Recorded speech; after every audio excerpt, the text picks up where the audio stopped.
Aburrido 199, un aburrido que se graba el 2 de noviembre en la ciudad de Miami. Esto se graba en la ciudad de Miami precisamente porque no pude grabar anoche en... ¿Dónde estaba yo anoche? Hace 24 horas. Estaba en Berlín, donde, mira, monté una disposición para grabar este aburrido en Múnich. Era increíble. Pero apenas empecé a hablar del hotel me reclamaron. Que la persona en la habitación de al lado, claro, eran las 2 de la mañana, 3 de la mañana, ya yo había hecho función, gracias a la gente de la función. Y en ese orden de ideas hay que decir que queda la función de hoy en Miami, mañana en Houston, en Chévere, Orlando, pasado mañana, el 4 de noviembre, Nueva York el 5, Nashville el 6. Y estaba respondiéndole a alguien que me decía que estaba en Atlanta y que Nashville le quedaba más cerca que si Nashville. Claro que va a Nashville, váyanse de Atlanta a Nashville porque uno no sabe cuándo puede organizar todo esto. Y es inevitablemente el momento de leerles el menú de esta semana.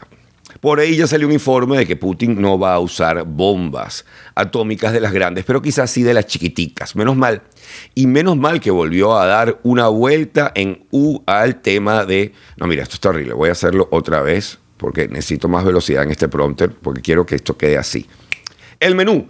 Por ahí ya salió un informe de que Putin no va a usar bombas atómicas de las grandes, pero sí quizás de las chiquitas. Menos mal, y menos mal que volvió a dar una vuelta en U al tema del paso de los cargamentos de trigo. Porque no solo de pan vive el mundo entero, pero, chico, ¿cómo ayuda? Mientras tanto, el nuevo filtro de Instagram es verse tipo normal. Y Corea del Norte se nos olvida hasta que hace algo que nos recuerda a su madre, como lo que hizo sobre Corea del Sur, que ya bastante tenía con la tragedia que estaba viviendo. Mientras tanto, para unos es tragedia, para otros es alegría la victoria de Lula. En Brasil, que por cierto, Bolsonaro rompió el silencio raro Bolsonaro. Ese es su próximo eslogan de campaña. Todo eso lo pueden ver en Twitter, mientras Twitter sea Twitter y no lo que se saque de la manga de Elon Musk, que siempre tienen quien recuerde sus aciertos, pero la gente nunca se acuerda de lo que no ha logrado. Eso ya no es el efecto teflón, sino el efecto Steve Jobs. En economía, ¿quién iba a decir que iban a ser los catalanes los primeros en implementar la renta básica universal? Después le dicen agarrados. Y los gringos, al parecer, están cada vez menos productivos. En el reporte del clima les tengo una empresa verde que tal a bosques verdes. Ya uno no puede creer en nadie. No puedo dejar de mencionarles a las mujeres de Irán porque capaz con tanta emoción por Twitter se nos olvidan las cosas realmente importantes. Y en el extra me pongo intenso sobre los fantasmas en el closet de cada quien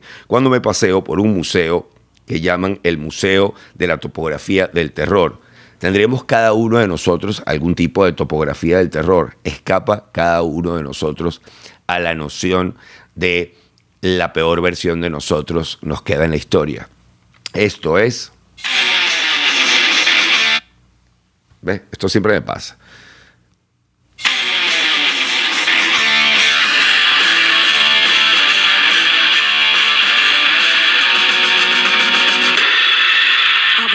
Briseño, ¿por qué no lo mezclas? ¿Por qué no lo mezclo? Lo mezclo porque en este estoy colocando el prompter para hacer esa introducción como la hice el día de hoy.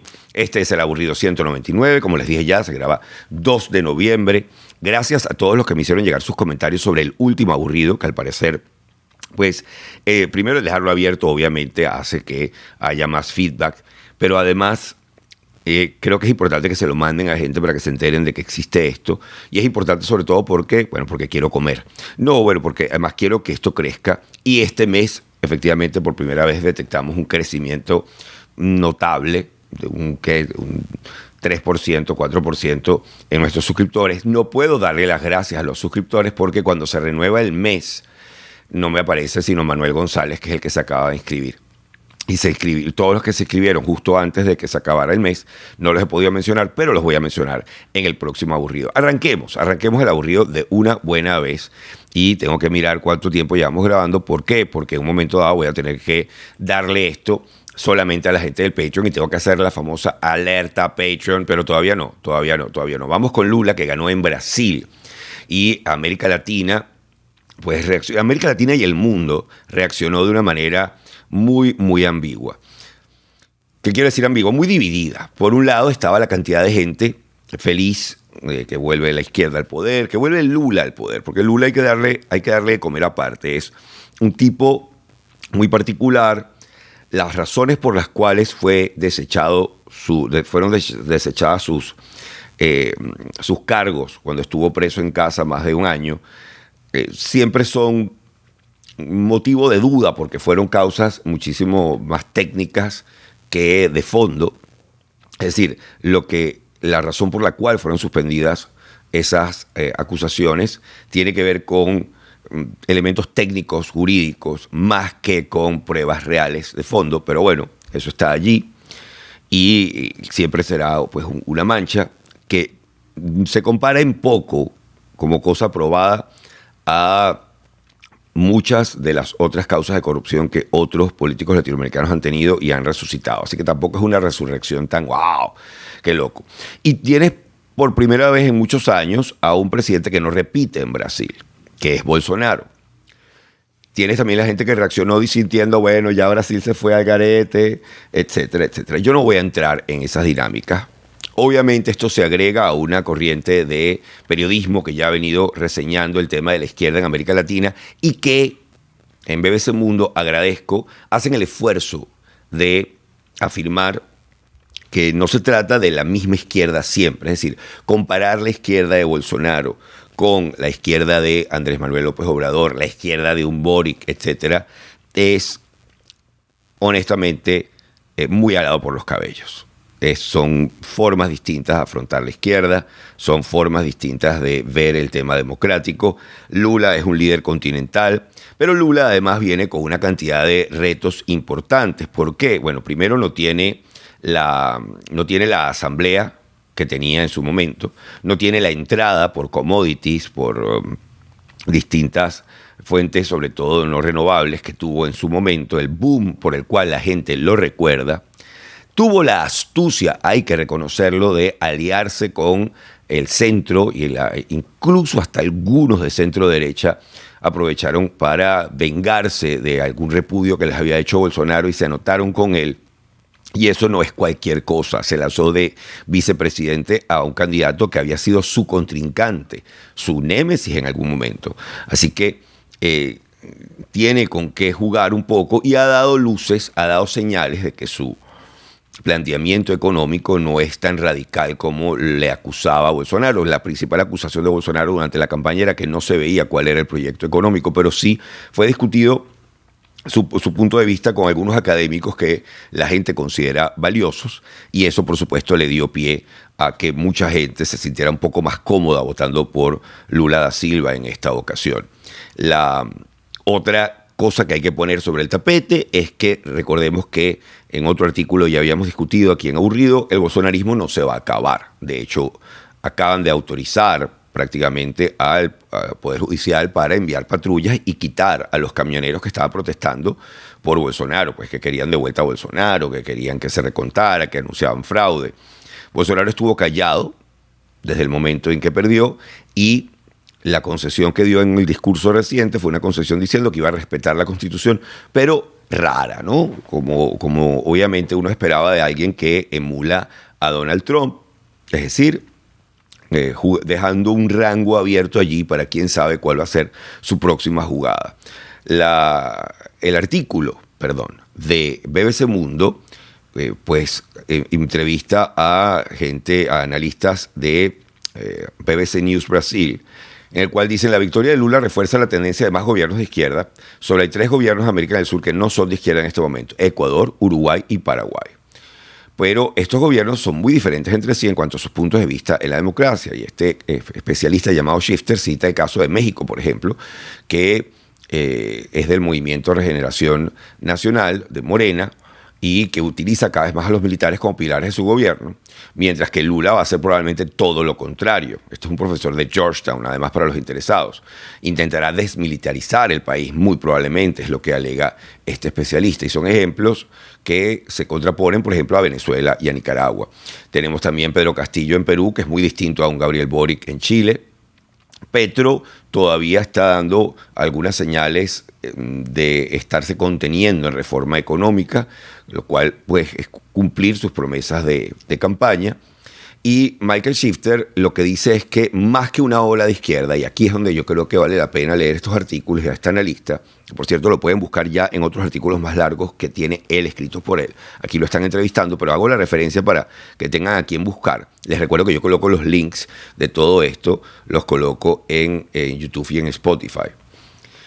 Y si no están allí, los pueden buscar en el Patreon. Ah, pero tendría que pagar el Patreon. Bueno, vamos a ver si los ponemos o no los ponemos. Estoy como la gente de LinkedIn. 8 personas vieron tu perfil. ¿Quiénes? Paga premium.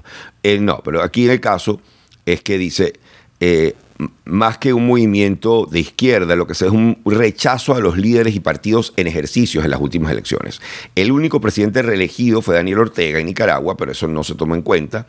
La tendencia antioficialista demuestra que hay un sentimiento de infelicidad e insatisfacción en América Latina. Alguien me preguntaba en Alemania, cuando yo observaba alrededor lo bien que funciona Alemania en tantos aspectos comparativamente y no comparativamente, que cómo era posible que nosotros en América Latina y Venezuela en particular saliera entre los países más felices del mundo. Y yo le apuntaba a una dicotomía de la que se habla mucho en las ciencias sociales en Venezuela. Cuando se hace una encuesta en Venezuela sobre la situación, cómo gusta la situación, una de las cosas que desde hace décadas resaltaba era que tú le preguntabas a la gente, ¿cómo está? ¿Cómo ve usted el país? Lo veo muy mal.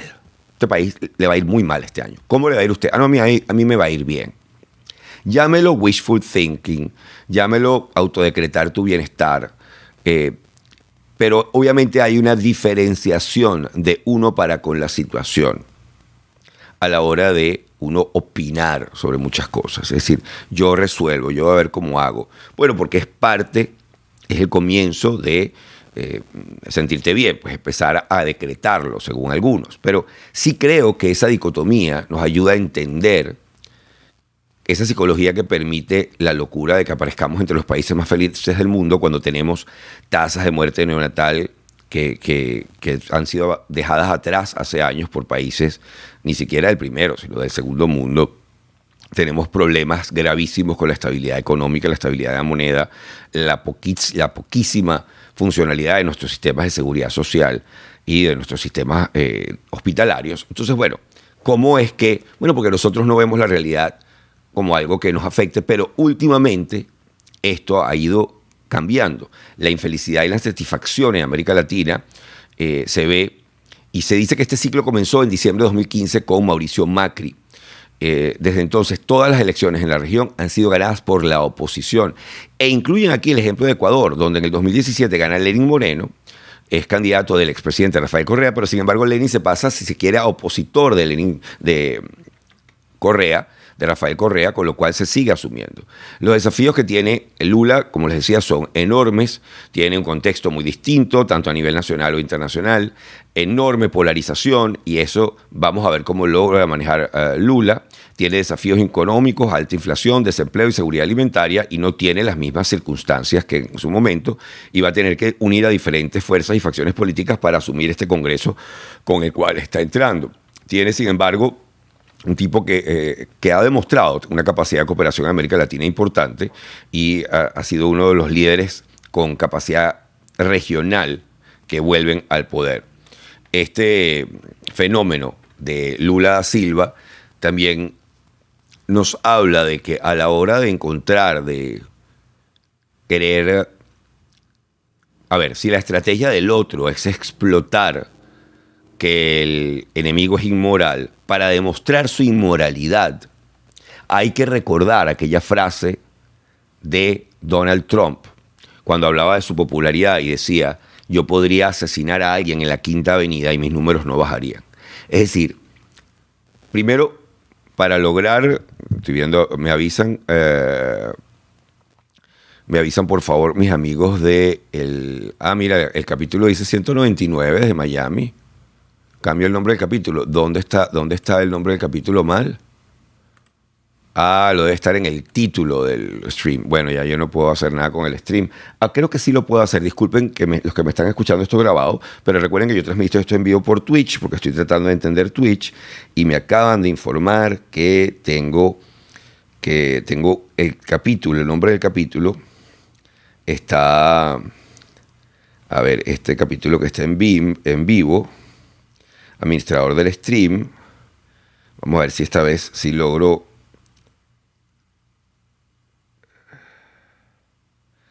Mira, sí lo puedo cambiar. ¿Qué te parece? Ya se actualizó la información. Estoy respondiendo a la gente que por el Twitch me va orientando sobre, bueno, la grabación, el audio, etcétera, y porque además estoy de gira y la idea es promover lo posible. Si hay algún tipo de ruido en el audio, yo siento de vez en cuando un ruido, pero obviamente estoy en un hotel y aquí puede haber cualquier cantidad de flujo de corriente que yo no manejo, pues díganmelo, muchachos, alértenme. Les decía que ya me perdí con esto de... que cuando alguien tiene una popularidad como la que llegó a tener Lula y sale del poder además con un porcentaje de aprobación, me recuerda a Carlos Andrés Pérez, que después durante muchos años habló de Carlos Andrés era corrupto, Carlos Andrés robó, y luego había quienes decían, bueno, Carlos Andrés robó, pero dejó robar. Voy a tomar agua para bajar esa frase. Y salió reelecto en buena medida porque la gente pensaba que iba a volver esa mega prosperidad, que no volvió. De hecho, cuando Carlos Andrés vino con un proyecto más bien neoliberal que implicaba reformas de apretarse el cinturón a nivel productivo, y esto no fue pues muy bien recibido por la gente. Entonces, ¿a dónde apuntaba yo? Querer probar, querer desvirtuar, querer desmontar la imagen de Lula da Silva con un juicio complejo, con sus detalles, era verdaderamente imposible. Necesitabas verdaderamente un infraganti como aquel alcalde de Washington que lo agarraron consumiendo crack. Y aún así, hay otro factor que entra aquí, que me ha mencionado muchísima gente del mundo de la sociología con quienes converso. Y lo decía mi madre también, del mundo de la sociología. La corrupción rara vez tumba gobiernos. La corrupción tiene que venir acompañada de otros elementos. La corrupción rara vez tumba reputaciones. Tiene que venir acompañada porque se da por sentado que va a haber corrupción. Se va a dar por sentado que el tipo va a robar. De allí aquella frase fatídica de taxista venezolano de los años 80, Carlos Andrés robaba, pero dejaba robar. Qué bello, ¿no? O luego la otra que a mí me encanta es, había plata, pero había plata. Y había plata, no, fíjate que no se dice, uno se ganaba su plata. No, había plata. Y es importante esa distinción. Eso es una distinción importante. Que la gente, en vez de decir, en la época de Carlos Andrés uno se ganaba su plata, uno ganaba bien, a decir, había plata. Porque se asume que la vida es esa gran piñata en la cual el que llega al poder es el que la revienta y el que... y vamos a ver qué tan justo es, si le reparte a los primeros que están allí o si abre el círculo lo suficiente para que todos agarremos. Esa visión rentista, no solamente rentista, sino orientada hacia el presidente. Porque además, Lula no va a poder hacer mayor cosa si no cuenta con un buen equipo. Punto. O sea, es obvio. ¿Okay? La reacción, tanto interna como externa, además apunta a otro factor que no podemos dar por fuera, que es el de la polarización. Y cuando la polarización se lleva a un extremo, jode el engranaje político. ¿Por qué? Porque el extremo de la polarización es decir, el otro es el diablo. Y la política implica que te vas a tener que sentar con el otro. Eso quiere decir que estás seteando la escena para que tú un día te tengas que sentar con el diablo, que tú decías que era el diablo. Si es la situación Marco Rubio, ¿no? Que le dices, Marco Rubio no, el otro imbécil, si le dices a tu... si estás atacando a un contracandidato, un candidato que está en primarias contigo, y él ataca a tu mujer, y tú luego sales a apoyarlo. Este es un tipo que habló mal de tu esposa, hermano. Le dijo fea. Bueno, véanlo en el plano total. Si estás diciendo constantemente que los otros son el diablo, los otros son el demonio, los otros son asesinos, los otros son unos vendidos, los otros son apátridas, cuando llega el momento de la política, tú tienes que estar dispuesto a renunciar a la política cuando llevas la polarización a ese extremo. ¿Por qué? Bueno, porque del otro lado va a quedar alguien que es el diablo. El día que verdaderamente te quieras sentar a hacer política o te veas obligado a hacer política, te vas a ver obligado a sentarte con el diablo. De hecho, esa es la razón por la cual algunos designan a sus contrarios y él no es el diablo. Eso ya da a entender, ese es con el que estoy dispuesto a sentarme, para bien o para mal. ¿Okay? Aquí nos dice la gente en el chat, yo creo que Brasil tenía una decisión difícil entre un Trump latinoamericano y un Lula malo conocido que tuvo su gobierno y se fue. Ojo, ya aquí lo dice también Juan 2, hay un factor que generó además mucha más reacción con el caso de Lula y Bolsonaro, y es precisamente el de la Amazonía. No se puede negar, esté usted a favor o no de Bolsonaro, que la deforestación de la Amazonía creció importantemente. Ya yo he leído artículos al respecto aquí durante el gobierno de Bolsonaro, y que Lula hizo grandes avances, había hecho grandes avances en este campo. Y eso es algo que nos afecta a todos. Esto es un pulmón, y todo lo que tiene que ver con naturaleza nos afecta a todos. Entonces, en ese sentido, no podemos negar que hay una buena noticia. Pasemos a algo más light, y es que The Messy Chick es la moda en este momento en Instagram, nos dice Refinery29.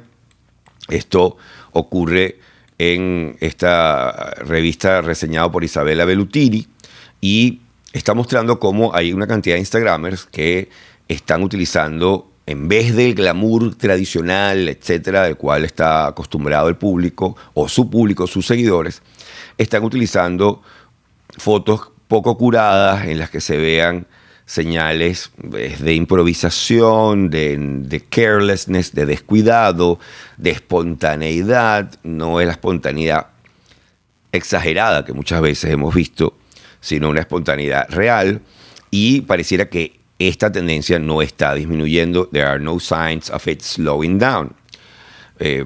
Bella Hadid es una de las que aplica esto, y esta es una mujer que tiene 1.266.000 likes en este post que les estoy mostrando a los que me están viendo en YouTube. Pero lo que necesitan ver es que es un post que fácilmente hubiera sido una foto de dos muchachas de cualquier cuenta de Instagram, ¿cómo se llama? De cualquier cuenta de Instagram de muchachitas por ahí, ¿no? Hasta Kim Kardashian se ha tomado fotos así. Aunque, nos dice la comentarista de Refinery, aunque esta estética marca un break refrescante, un receso refrescante de la perfección inaccesible, del Instagram glamoroso de los 2010, también apuntan a un nuevo modelo de aspiración que quiere apuntar a las masas online.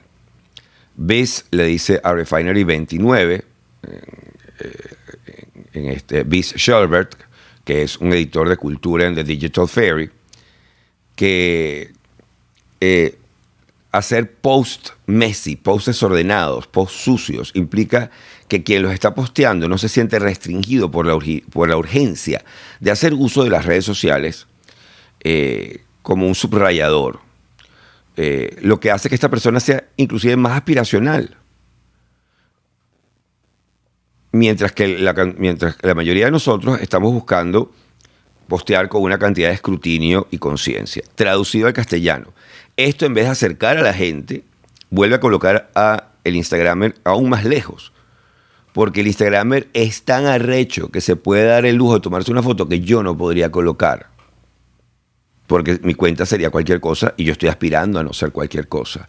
Y el que ya es... Esto va de la mano de una rutinita que yo tengo sobre los trans pobres. Donde digo que los únicos trans con los que yo tengo fobia son los trans pobres. La gente que tiene real, que se las quiere tirar de sencilla, ¿no? El Zuckerberg de franela Gap. Cuando tú tienes para comprarte la Gap, no una Gap. Ciertos elementos políticos que dicen, bueno, nosotros vivimos unos dólares que nos dan en los aeropuertos. Hazme el favor. O sea, el que no asume su posición de privilegio. O, para que lo vean traducido, lo que está diciendo este comentarista, Biz Shelbert, esta gente ha llegado a tal nivel de colocación en las redes sociales que se puede dar el lujo de tomarse una foto X, que tú no te puedes tomar porque te caerían todos encima. Y que en realidad hay un prestigio social que viene con estas fotos. Estas celebridades quieren hacer trascender, hacer pasar la sensación de que a mí ni siquiera me importa si esta imagen no es perfecta. Tomé esta foto ruidosa cuando estaba, obviamente, divirtiéndome. Esto se opone a estoy en mi garaje y mi asistente tomó esta foto que es perfecta. Esto lo dice Moko, que es otro de los comentaristas consultados y que habla de lo que se llama anti-branding. Pero sigue siendo un simulacro, para hablar en términos de Derrida, para los amantes de la semiótica. Sigue siendo un mundo fragmentado, escogido. Sigue siendo el otro el que escoge el lente a través del cual lo ven. Ahora, yo debo reconocer, y me cuesta de vez en cuando hacerlo, pero a estar escuchándome mi community, que me ha dicho, a la gente le encanta esos posts de usted con su familia, pero así como improvisado, como que asomarse a la vida del otro. Y yo entiendo esa fascinación. Créanlo o no, yo también tengo yo no sigo a las Kardashian, pero sigo a The Rock. Y de vez en cuando me gusta ver las fotos de The Rock con su chama, The Rock ensayando, The Rock se lanza muchísimo post. Yo sí estoy loco, estoy en mi pick-up, voy a bajar el vidrio y los al lado de este tour de Hollywood van a quedar locos. Y lo hace. Y la verdad es que son tremendos posts.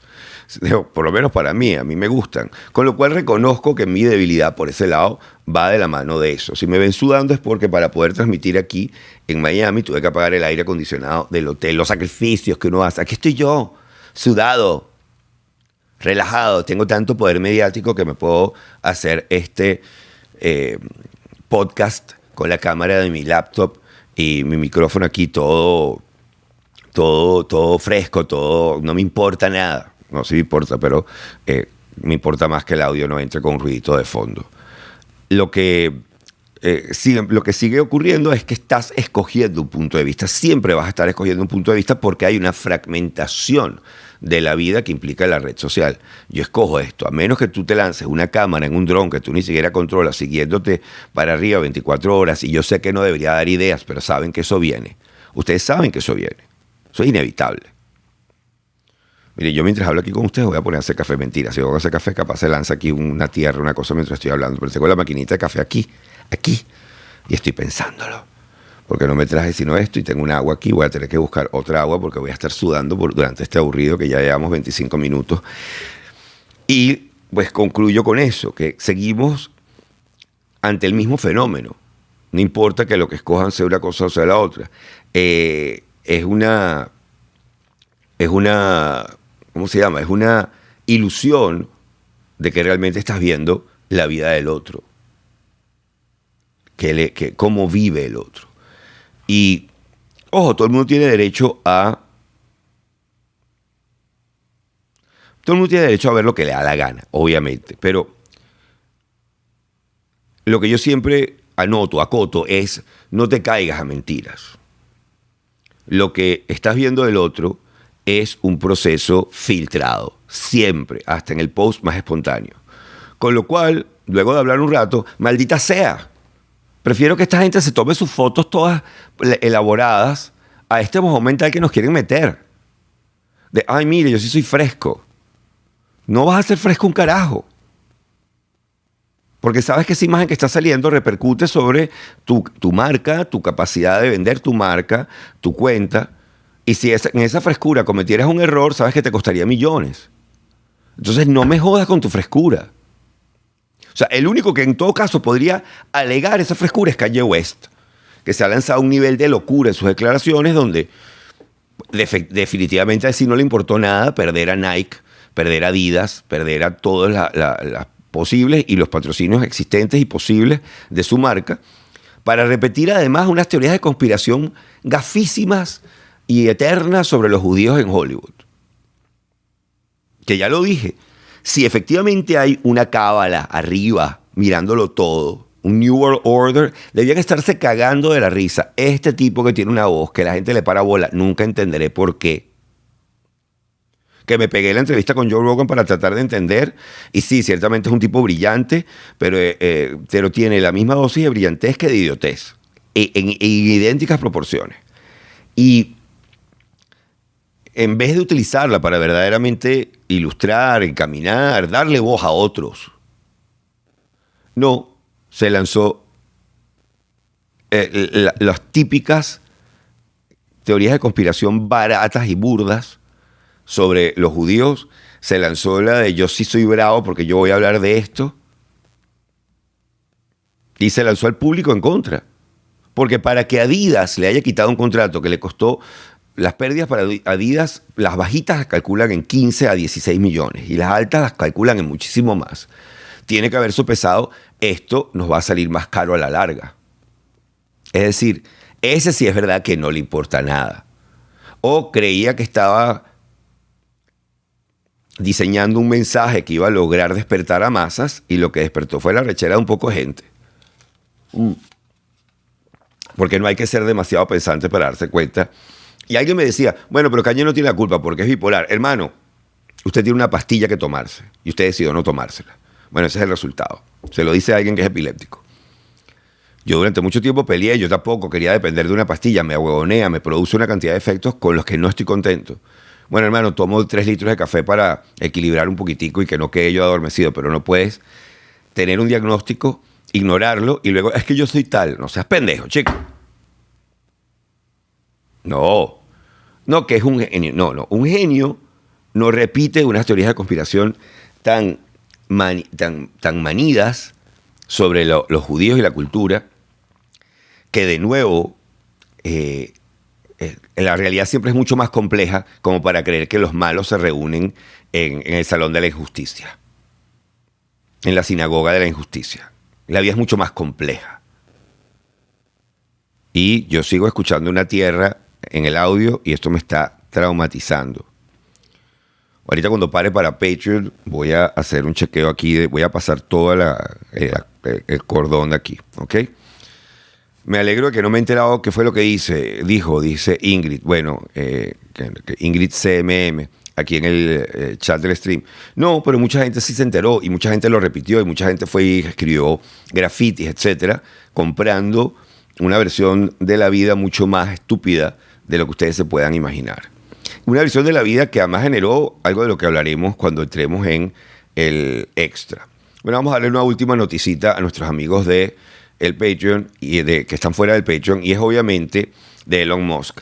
Antes de entrar en las noticias de Elon Musk, quiero agradecerle a Raciel Ponce, que me hizo llegar un artículo que habíamos tocado en otro momento de Emilio de Gorgot, que dice, pero hablemos de Elon Musk. Este es un artículo que es del 2022, de agosto del 2022. Y tiene ciertamente una cantidad de datos que yo creo que es importante recordar. ¿Ok? Elon Musk, por ejemplo, cuando estalló la epidemia mundial en el 2020, dijo que todo el mundo debería estar tranquilo porque el mes de abril habría cerca de 0 casos. No, la parte del Patreon, dice Marcos Delía, es para los que pagan el último tier. No, es para los que pagan los $5 al mes. El último tier ya es una gente que tiene hasta video de show mensual. ¿Oíste, Marcos Delía? Hago esa aclaratoria. Decía que se iba a acabar la pandemia, que en abril habría cerca de 0 casos en los Estados Unidos. El 6 de abril los casos confirmados eran ya de 300.000, con 10.000 fallecimientos registrados. Bueno, cualquiera se puede equivocar, nos dice en este artículo que ya les estoy leyendo a sugerencia de Raciel Ponce, de Emilio Gorgot, pero este hombre ratificó a mediados de abril que había abandonado la tesis de que el virus estaba en remisión, pero anunció entonces una donación de 1.000 respiradores artificiales para los hospitales californianos. Hubo todo un traspapeleo, que si le llegaron, que si no le llegaron. Cuando le llegaron, en realidad lo que llegaron fueron respiradores, no respiradores, sino aparatos para la apnea del sueño. Sí, esto del gran genio. Ojo, yo no voy a decir que el tipo no tiene una carga de logros importantes, pero no podemos seguir cazando mesías. Yo sé que me repito con este tema, pero este artículo fue fascinante para poder entrar en el detalle. En el año 2019, por ejemplo, hubo el equipo infantil de fútbol que quedó atrapado en una cueva tailandesa. Inmediatamente Elon Musk, estoy poniéndoles a la orden un microsubmarino que acabamos de desarrollar, que está listo, diseñado por los ingenieros de Tesla para entrar en las cuevas, porque recuerden que ellos estaban en una zona a la que solamente se podía llegar por unas cuevas de buceo súper tortuosas, y el tipo siguió insistiendo en que usaran su submarino. El buceador británico Vernon Unsworth le dijo, mira, puedes meterte tu submarino por donde quieres, porque este submarino no pasa por los lugares, este mini submarino que tú diseñaste no nos sirve a nosotros para entrar en estos recovecos que los buceadores expertos necesitan pasar. Bueno, ¿qué hizo Elon Musk? Bueno, no le cayó bien que Vernon Unsworth le haya respondido así, lo llamó pedo guy, como pedófilo. Luego se logró defender de la denuncia por diciendo que, bueno, que en Sudáfrica utilizamos pido como decir marico, algo así, como se usa marico en Venezuela, que todo el mundo lo dice, tanto que se siguió molestando, que se supo que Musk había contratado a un detective para buscar trapos sucios de Unworth. El detective no había encontrado nada, pero deseoso de cobrar el bono que le había ofrecido Musk, se inventó unas declaraciones escabrosas, unas informaciones falsas, y Musk las usó alegremente en la heroica defensa de su ego herido. Aquí está el factor. Un tipo con este ego ya tiene una pata coja. Claro, él es el perfecto hijo de la época de fake it till you make it, desde el punto de vista de te tienes que creer tu peo. Estamos bien. Y yo me tengo que parar en un escenario, hacer un show de 1:20 y yo sé, yo aplico yo me tengo que creer que esta vaina funcione, porque si se me ve el guayabo temblar, soy una gacela y hay 90 leones. Estamos de acuerdo. Incluso el comediante que utiliza la fragilidad, la vulnerabilidad, el ríanse de mí, el miren qué nervioso estoy, necesita creer en sí mismo de una manera brutal para que camine el asunto. Pero este tipo de ego, o sea, un tipo que le dedica este tiempo a alguien que lo ofendió, tiene un peo y nadie lo está viendo. Un tipo que se lanzó, o sea, teniendo todo lo que tiene que atender. Un proyecto espacial en el cual dijo en el 2018 que probablemente en 10 años íbamos a estar en Marte con una presencia en la superficie de Marte. Y en este año, mientras se escribe, SpaceX ni siquiera ha conseguido llevar a la Luna nada. Aunque, bueno, se llevó el coche Tesla, que por cierto, uno de los fundadores reales de Tesla quería guardar ese coche que era de los primeros, no, él lo mandó al espacio. ¿Qué ocurre con este tipo? Que nosotros le compramos su ego. Y aquí viene una frase interesante de este artículo. La única explicación para lo que ocurre, que es que el tipo ofrece una cantidad de cosas y nadie se da cuenta que no las logra, es las expectativas. Musk ha conseguido convencer al mundo de que el futuro pasa por él, tras una década larga de anuncios grandilocuentes que casi nunca se han cumplido. Su estrategia de relaciones públicas, cuando no consiste en insultar a la gente, combina dos tácticas. La primera, el anuncio a muy corto plazo de novedades tecnológicas que cuando se retrasan vuelve a anunciar, pero adelantando la fecha unos meses más. ¿A qué persona que quizás usted desprecia se parece eso? Todos tenemos a alguien en el entorno con eso. Por ejemplo, el nivel 5 de conducción automática en los coches Tesla. El nivel 5 indica que el ordenador del automóvil puede manejar completamente solo, sorteando todo tipo de peligro sin que ese bicho intervenga. E incluso sin que haya un conductor sentado en el carro. Esa total autonomía no se ha alcanzado, ¿ok? Y para muchos es posible que ni siquiera esté cerca. En 2016, Musk, por ejemplo, dijo que los Tesla iban a salir de la fábrica con el hardware necesario para autonomía de nivel 5, lo cual es una ñoña decirlo, porque el software, el hardware no es el problema. El nivel 5 es un tema de software. El efecto es que de tanto decir las cosas, hay gente que cree que la conducción autónoma ya existe, que los Tesla conducen mejor con los humanos. Y esto y otros anuncios hacen que Tesla se convierta en la nueva Apple, porque sus acciones valen en función de la expectativa. Y ya no solamente de Tesla, sino de Elon Musk como un Iron Man del mundo real. Y yo ahí sí tengo mis observaciones. Porque, de nuevo, cada vez que le entregamos a un tipo, por muy arrecho que sea, una absoluta creencia. Por ejemplo, Nelson Mandela. Es un error olvidar que Nelson Mandela comenzó creyendo en la violencia. Es un error olvidar que a Gandhi, Rabindranath Tagore, uno de sus compañeros, le dijo, eso de usar el nacionalismo como elemento de cohesión tiene un precio caro. Y lo estamos viendo ahora con Modi, quien se aprovecha de ese nacionalismo para cosas que no son necesariamente tan gandiescas y tan paz y amor. El hecho de que Musk se nos vuelva un ícono y no sepamos ver sus grises hace que el artículo que voy a arrancar a leerles ahora sea importante, que es un artículo del MIT Technology Review. O sea, una fuente que yo considero bastante autorizada para hablar de tecnología y que también estuvo MIT en el centro del nacimiento de muchas redes sociales y muchos de los elementos que han impulsado las redes sociales. No es lo mismo hablar, y aquí hay una noticia de que Elon Musk, por ejemplo, se llevó a un pocotón de ingenieros de 50 empleados de Tesla para que trabajaran en Twitter, y son empleados de Tesla. Son empleados de Tesla. están entendiendo lo que les estoy hablando. Es decir, que saben lo que están haciendo, probablemente en términos de software. Pero aquí hay unas decisiones que van más allá del software. Y él ya ha comenzado. ¿Okay? Una de las que se han planteado es que, y ya está planteándose, que fue anunciar el globo de ensayo de $20 iba a costar tener el check blue azul y el checkmark de ser un usuario confirmado, y ahora está hablando de $8 para Twitter Blue. Está tratando de volver a rentable y eso va a ser astutísimo. Y además la tiene que volver rentable porque puso muchísimo de su capital para esto. Pero sigue siendo, para mí, altamente peligroso concentrar todo el poder que tiene, que yo digo siempre que Twitter no es el mundo real, que se calmen, que es una parte del mundo y una parte del mundo bastante irreal en muchos aspectos. Pero ciertamente me parece que en el mundo político tiene un poder importantísimo en momentos determinados de explosión de algunas noticias. En manos de este tipo, en manos de un solo tipo, de nuevo, por enésima vez, hasta que me canse, hasta que ya no quede ni un solo suscriptor, el poder hay que regarlo. Ciertas tomas de decisiones deben estar regadas en burocracia, comités, etcétera, muy probablemente. Porque la concentración de demasiado poder, y en este caso demasiado poder mediático, sabemos en lo que puede terminar. Entonces, aquí viene, de todas maneras, el resto del artículo de nuestro amigo en Jotdown, lo pueden leer, y dice una frase que me parece importante: es difícil con todo escapar a la fascinación por los gurús tecnológicos de la era. Todo comenzó en el 2007 cuando Steve Jobs presentó al mundo un teléfono con pantalla táctil.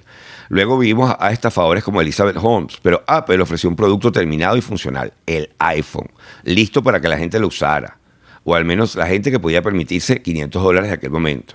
Era una revolución tangible, no un anuncio para un futuro inconcreto. Puede decirse, y con justicia, que Musk hizo algo parecido con Tesla o con las mejoras que SpaceX introdujo en los cohetes reutilizables. Porque en realidad, por cierto, lo de cohete orbital capaz de despegar y aterrizar de nuevo se había hecho décadas atrás, en el 91, por la compañía McDonnell Douglas, y ya estaba probando el cohete reutilizable DSX. Tesla está siendo alcanzada en este momento como compañía lenta e inexorablemente por la competencia.